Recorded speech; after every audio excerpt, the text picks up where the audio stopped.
Well, we've been working with a clinical trial at the moment where we're doing this kind of implementation.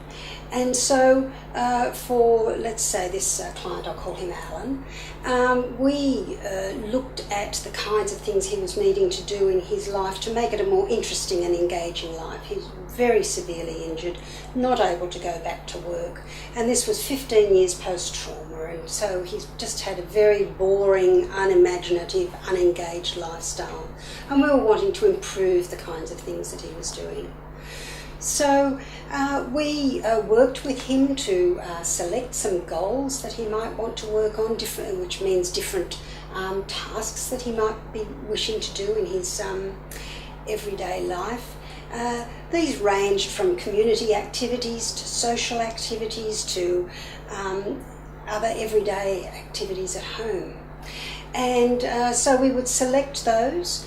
We would work out ways in which we're going to measure them. For example, if we're looking at community activities, it might be things like going to the men's shed or going to the gym. We would have a menu of different kinds of activities that he could do.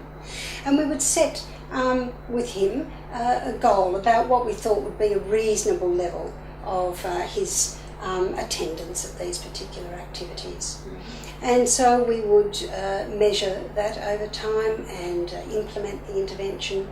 We would work with him every week to be looking at the progress that he was making. We use graphs a lot, use a lot of feedback.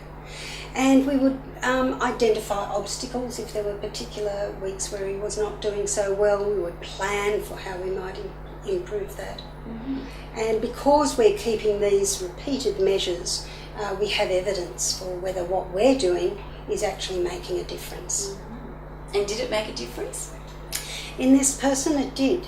Indeed it did, yes. So we also would have standardised measures for this particular person. We were looking at the Nottingham Leisure Questionnaire, we looked at community participation scale, we looked at